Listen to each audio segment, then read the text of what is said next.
CAS de Koldongo, Yaoundé, un centre hospitalier réputé pour son service de maternité.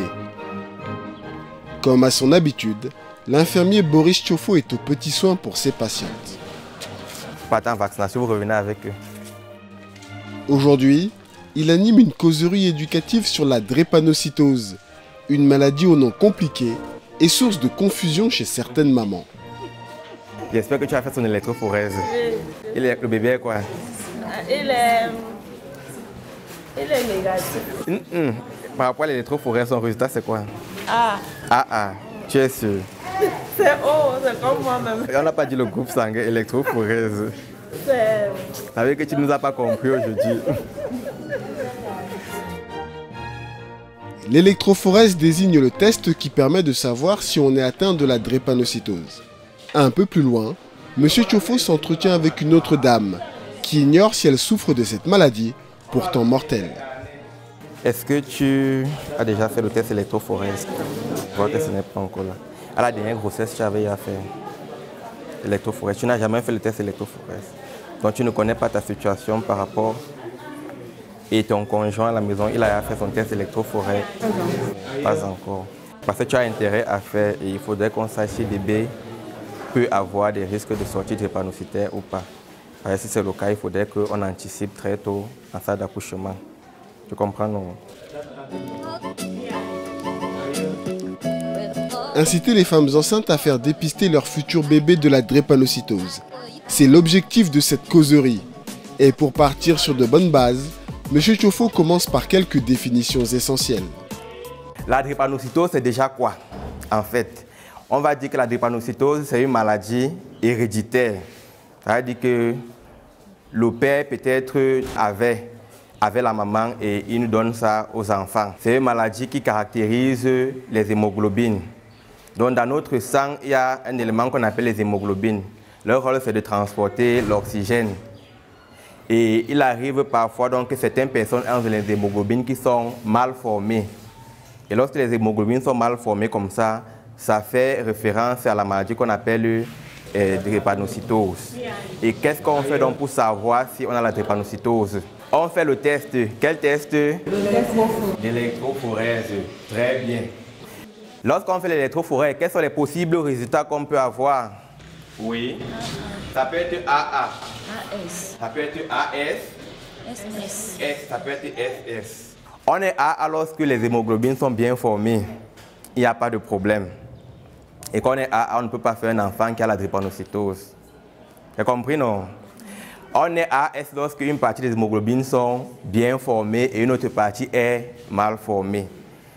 Et on est SS lorsque la majeure partie des hémoglobines sont mal formées.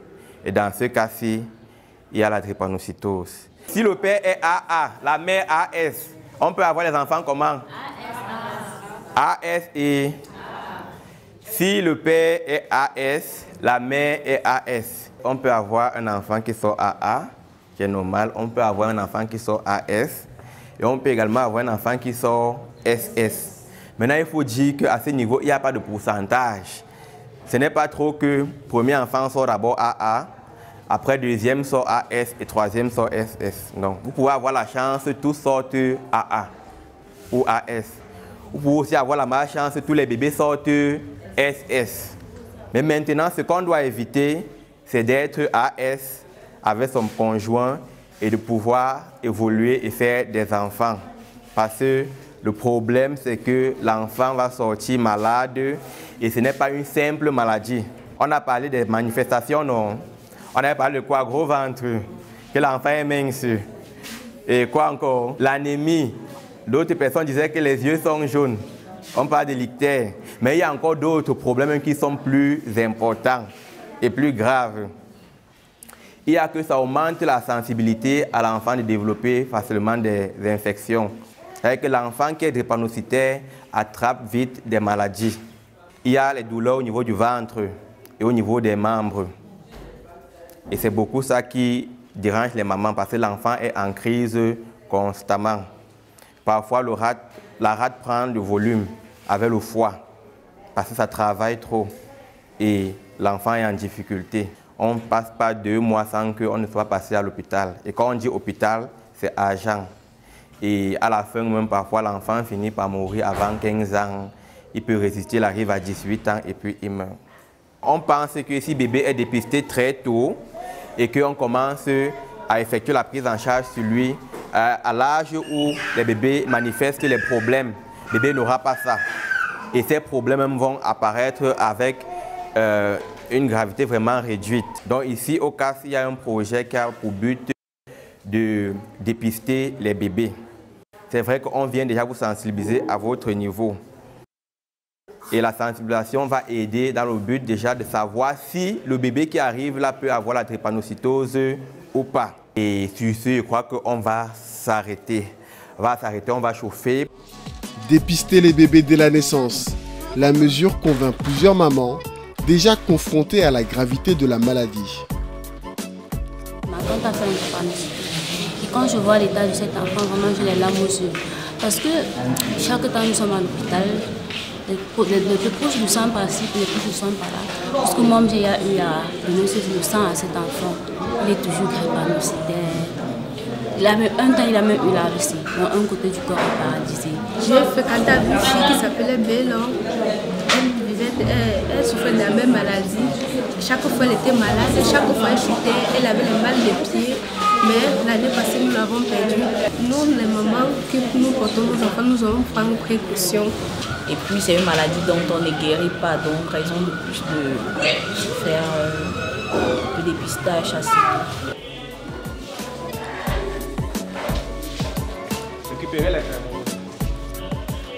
Comment le dépistage néonatal se déroule-t-il? Est-il douloureux pour les bébés? Pour obtenir des réponses, nous nous rendons à la maternité du CAS de Koldongo. Nous retrouvons Madame Colette Wonje, surveillante générale du CAS de Koldongo. Elle a rendez-vous avec plusieurs mamans qui viennent d'accoucher. Hello.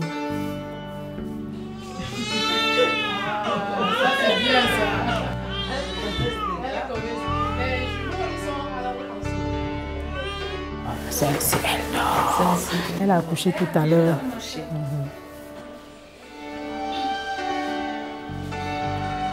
Chaque semaine, près de 100 femmes en moyenne accouchent ici. Dans quelques instants, Madame Wonje va prélever quelques gouttes de sang sur les bébés pour le dépistage de la drépanocytose. Mais avant cela, elle doit obtenir l'autorisation écrite des mamans.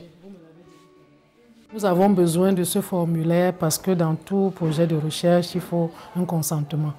On ne peut pas faire des prélèvements des enfants sans le consentement des parents. Donc, ils prennent connaissance du formulaire, ils le remplissent. J'ai bien compris le but, c'est-à-dire, elle signe qu'elle adhère au projet. Vous ne comprenez pas, vous demandez. Vous mettez votre nom là. Ok. Aujourd'hui, une quinzaine de mamans ont rempli le formulaire de consentement. Le premier prélèvement va se faire sur la fille de Madame Tanier, Lucie, née hier. Bon, on peut commencer par le vote. Oui. L'infirmière ne perd pas un instant et annonce immédiatement la première étape du dépistage. On va te faire une petite piqûre. On va pas aimer, hein.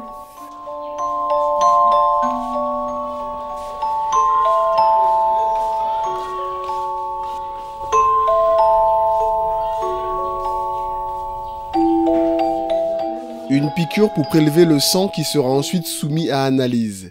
Une étape douloureuse pour la plupart des nourrissons qui le font savoir à leur manière.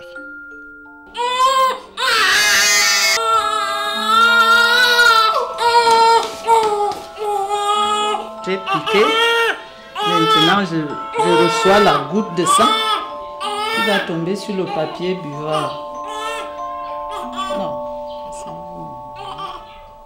Et pourquoi vous piquez au talon? C'est une zone vascularisée donc, qui permet d'avoir de meilleures gouttes. Parce qu'on ne peut pas prendre le sang au niveau de la veine. Les prélèvements de veine chez les enfants, ce n'est pas facile. On peut ne pas trouver la veine, on les aurait plus traumatisés. Parce que si on cherchait une veine, On mettrait, je ne sais pas, 15 minutes par enfant, hein, facilement. Et sinon plus. Comme ici par exemple. Montrez-moi, voilà. Ici par exemple. Et si les infirmières prélèvent 2 gouttes au lieu d'une seule, c'est par mesure de sécurité. Au début, quand nous prenions une goutte, il y avait des prélèvements qui n'étaient pas validés. Il fallait appeler la maman au téléphone, la faire revenir pour le prélèvement. Et là, il y en avait qui ne revenaient pas. Et c'est des enfants que nous avons perdus. J'ai donc demandé si on ne pouvait pas prélever 2 gouttes. Ça nous donnait une certaine assurance. S'il y a une qui n'est pas validée, l'autre le sera. Madame Mwanje et ses équipes réalisent en moyenne 300 prélèvements sanguins tous les mois. Ce dépistage systématique de la drépanocytose à la naissance est un programme financé par l'Agence française de développement dans plusieurs pays africains. Ici, au Cameroun, il concerne 7 hôpitaux au total. Sur le terrain, c'est l'association française IECD qui veille au bon déroulement des opérations. Ce matin, Madame Mwanje a rendez-vous avec son représentant, Luc Blondy. Sa collaboratrice et lui sont venus récupérer les échantillons de sang prélevés tout à l'heure. Ça va bien? Oui, je vais bien. Et vous? Ça va très bien. Voilà, vous êtes là pour la collecte des échantillons. Depuis le lancement du programme en 2015, plus de 40 000 bébés camerounais ont été dépistés. Le CAS de Kondongo représente à lui seul 30% des dépistages. Ça c'est pour le début du projet, 14 Oui, c'est le début. L'IECD enregistre chaque enfant dépisté dans sa base de données et peut ainsi calculer de manière exacte le nombre de drépanocytaires. Dans l'Afrique centrale, le golfe de Guinée, effectivement, il y a une prévalence qui est plus élevée de la drépanocytose par rapport à d'autres pays, et que c'est aussi là qu'on retrouve très majoritairement la forme la plus virulente de la drépanocytose, à savoir la forme SS. La prévalence de manière générale dans cette zone-là, elle est estimée entre 1 et 2%. Ici, sur les chiffres qu'on a à partir des 40 000 premiers prélèvements, on est plutôt sur de l'ordre de 0,8% d'incidence, c'est-à-dire qu'au Cameroun, ça fait chaque année 6 000 nouveaux bébés qui naissent porteurs de cette pathologie, ce qui est énorme quand on sait que aussi la statistique qui prévaut en Afrique centrale, c'est de dire que faute de prise en charge, s'il n'y a pas de prise en charge précoce, effectivement 50 à 75% des enfants décéderont malheureusement avant l'âge de 5 ans. Vous avez déjà les numéros là qui existent. Pour allonger l'espérance de vie des enfants drépanocytaires, il faut donc que le dépistage néonatal s'applique à tous les nouveau-nés, ce qui pose encore quelques difficultés. Sur ce ratio entre les enfants qui naissent et les enfants qui sont dépistés, on s'est fixé un objectif de 80%. Sur le cas de Kondongo, on est globalement entre 70 et 80-85%.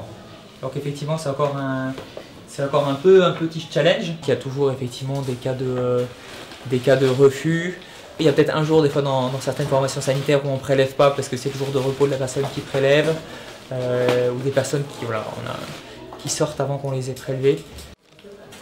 Il faut bien les ranger pour éviter que ces échantillons se décollent des papiers.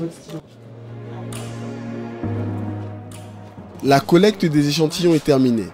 Luc Blondy et sa collègue vont pouvoir les transmettre au Centre Pasteur de Yaoundé pour le test d'électrophorèse.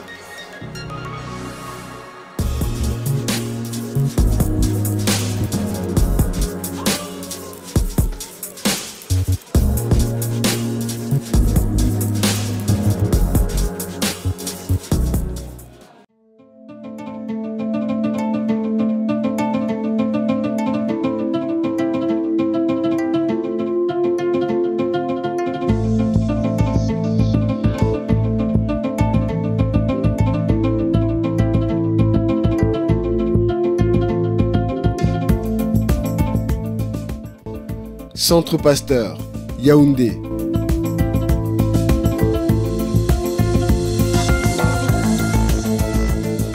Nous retrouvons Anderson Djemé, technicien de laboratoire. Nous sommes allés récupérer les échantillons de sang des nouveau-nés du CAS et des différents hôpitaux de la ville de Yaoundé de Douala pour le test de la drépanocytose, le test de dépistage néonatal de la drépanocytose.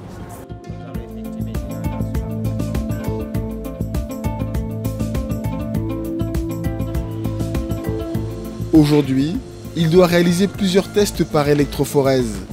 Première étape, découper puis mettre les échantillons de sang contenus sur les papiers buvards dans des tubes.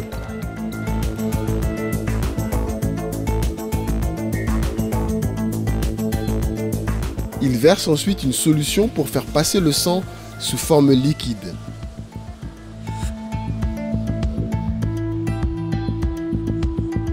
Après cela, il positionne les échantillons de sang dans une machine pour les analyser grâce à une méthode appelée isoélectrofocalisation. L'isoélectrofocalisation consiste, comme les autres électrophorèses, en une séparation des différentes hémoglobines contenues dans les échantillons de sang. Le contrôle contient des hémoglobines déjà connues qui migrent à des positions déjà connues. Les hémoglobines contenues dans l'échantillon d'un bébé parcourront une certaine distance et cette distance ne sera pas la même pour l'hémoglobine A, ne sera pas la même pour l'hémoglobine F, ne sera pas la même pour l'hémoglobine S. L'eau d'échantillon se fera dans ce sens. Pour savoir si un bébé est drépanocytaire, le technicien devra simplement regarder sur la plaque où se sont arrêtées les hémoglobines contenues dans son échantillon sanguin. Donc je referme ma cuve, je mets en marche mon générateur. Les électrodes sont déjà fixées sur le générateur. Et puis je lance mon analyse, tout simplement en appuyant sur ce bouton.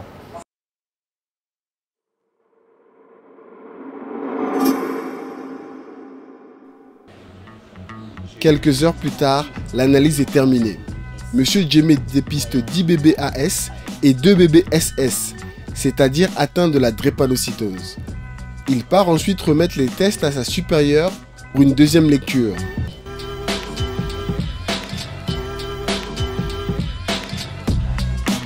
En cas de confirmation du diagnostic SS, les parents sont convoqués au centre Pasteur pour un deuxième test. Allô? Bonjour. Oui, c'est le centre Pasteur qui vous appelle, s'il vous plaît.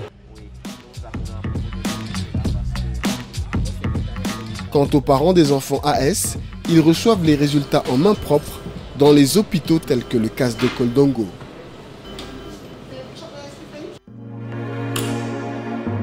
Retour au CAS de Koldongo.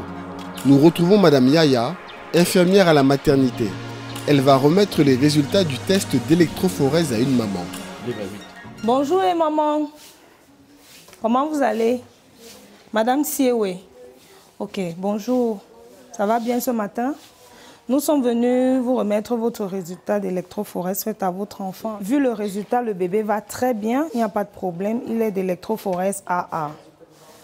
Le bébé n'est pas drépanocytaire, ce qui est un énorme soulagement pour la maman. Ça me fait du bien parce que je pense que quand je vois ces enfants drépanocytaires, ils en souffrent beaucoup et les parents aussi en souffrent beaucoup. C'est juste les enfants drépanocytaires, c'est la fortune, hein. Ça dépasse une fortune. La drépanocytose est une maladie d'autant plus coûteuse lorsqu'elle n'est pas dépistée à temps, comme vont le confirmer les familles d'enfants atteints. Non loin de la maternité du CAS de Koldongo. Aujourd'hui, les enfants ayant bénéficié du dépistage néonatal de la drépanocytose ont rendez-vous pour leur consultation de suivi.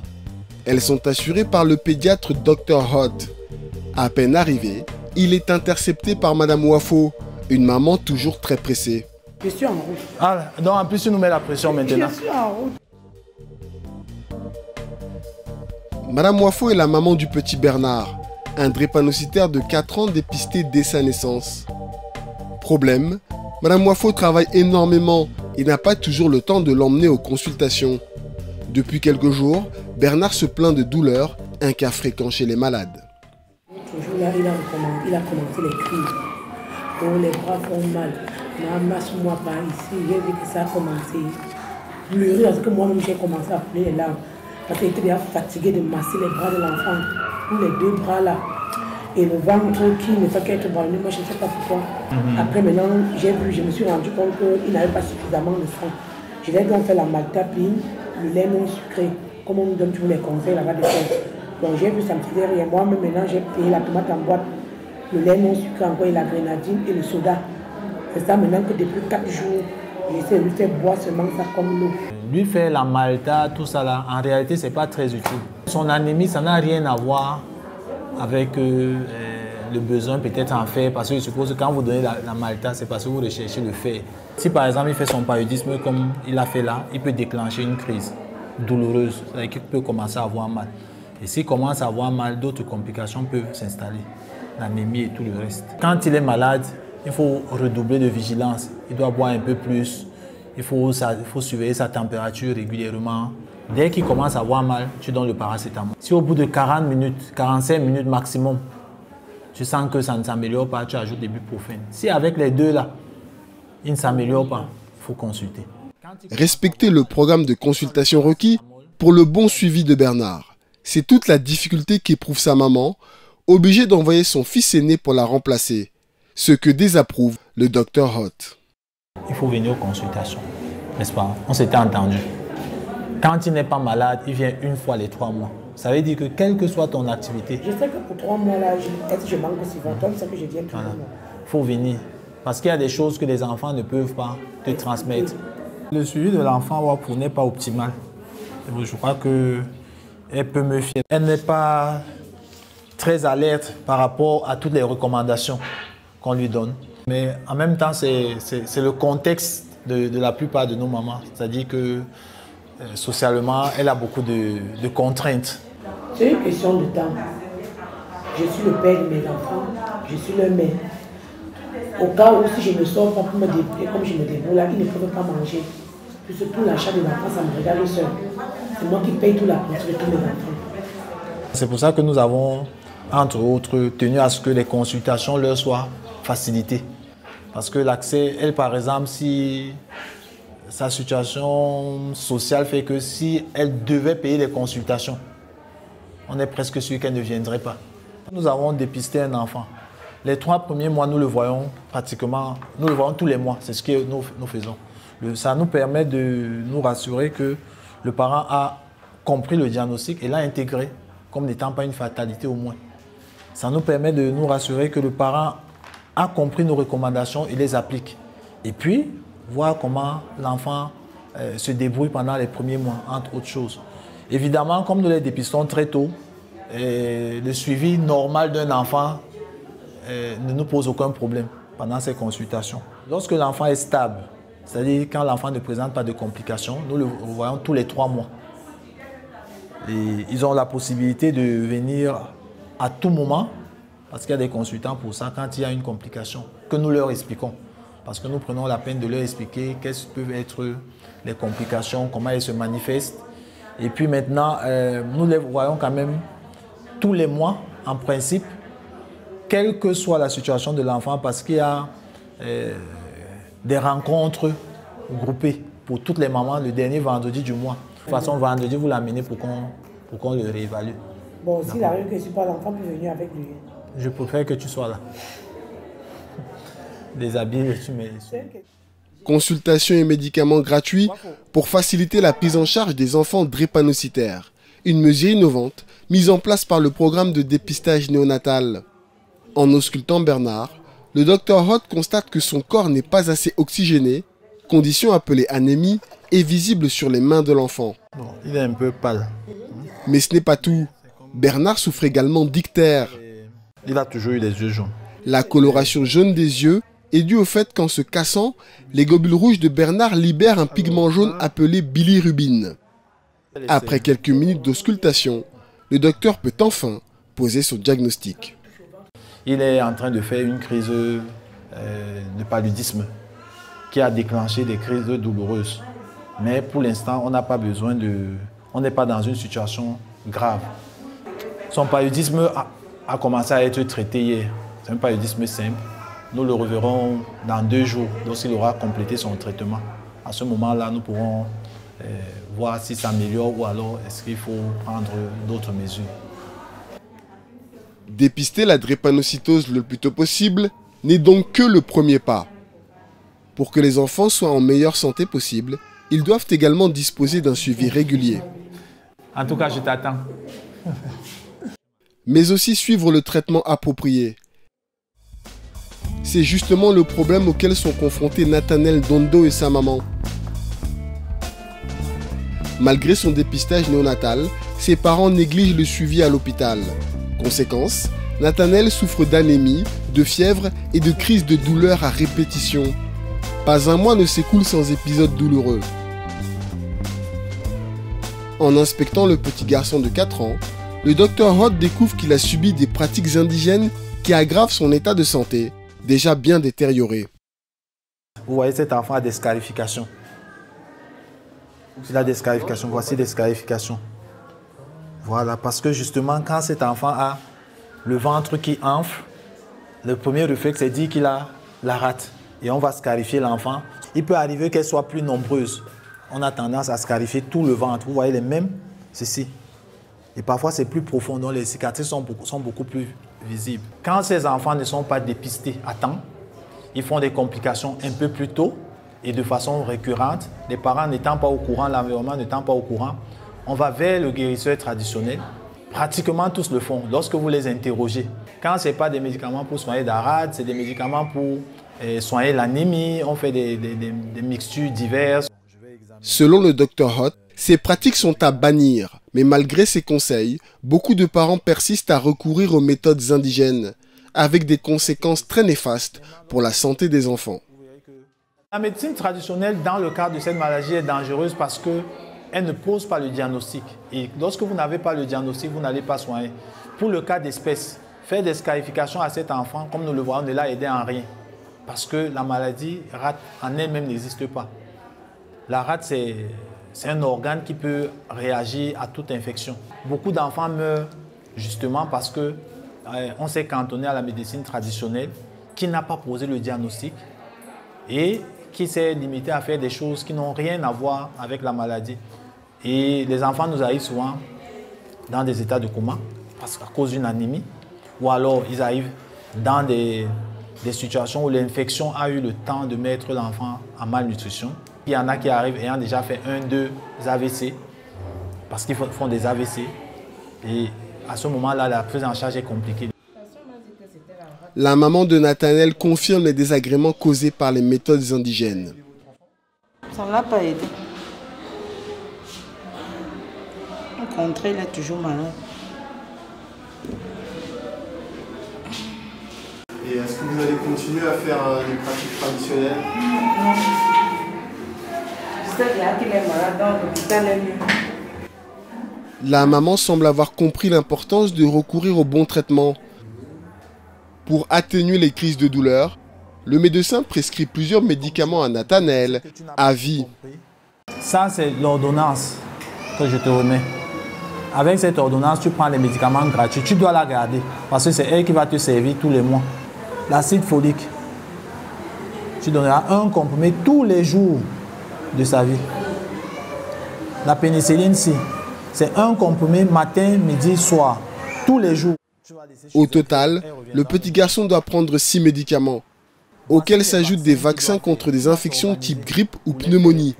Et ce sont ses parents qui paieront de leur poche. Tous ces vaccins assemblés font une 50aine de mille.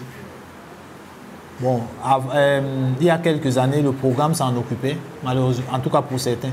Malheureusement, les fonds ne permettent plus de le faire. Négligence de la prise en charge, recours à des soins dangereux, nombre d'enfants drépanocytaires sont pénalisés par ces manquements. Fort heureusement, le Dr Hott croise aussi des cas encourageants, comme par exemple Dominique Wafo, dépisté et suivi au CAS depuis sa naissance. Lui, c'est un exemple d'un enfant qui se comporte bien après un dépistage néonatal. Il n'a pas eu de crise douloureuse majeure, il n'a pas été transfusé, il n'a pas fait d'autres infections, il grandit assez bien. Dominique est en bonne santé et vient pour sa consultation mensuelle de routine. Ses parents veillent scrupuleusement aux recommandations données par le Dr Hott. Ce dernier s'occupe d'une cinquantaine de drépanocytaires tels que Dominique et confirme que le dépistage néonatal, couplé à un bon suivi, améliore grandement l'espérance de vie. On se retrouve à moins de 10% des décès pour des enfants qui sont suivis si on les compare aux enfants qui ne sont pas suivis. La mortalité pour les enfants non suivis se situe entre 30 et 50%. C'est-à-dire qu'à 5 ans, on a 30 à 50% des enfants qui sont décédés. Moins de 20% d'enfants dans notre cohorte qui ont présenté des crises vaso-occlusives obligeant à une hospitalisation, alors que on tourne souvent autour de 30 à 50% à cet âge-là. Des anémies sévères obligeant à la transfusion. On a moins de 10 enfants qui nécessitent des transfusions, alors que dans les cohortes non suivies, c'est plus de 30-40% d'enfants qui sont transfusés à ces âges-là. Le Cameroun enregistre plus de 600 000 naissances chaque année. La démocratisation du dépistage néonatal de la drépanocytose est donc impérative pour leur permettre de bénéficier d'une prise en charge précoce et vivre en bonne santé le plus longtemps possible.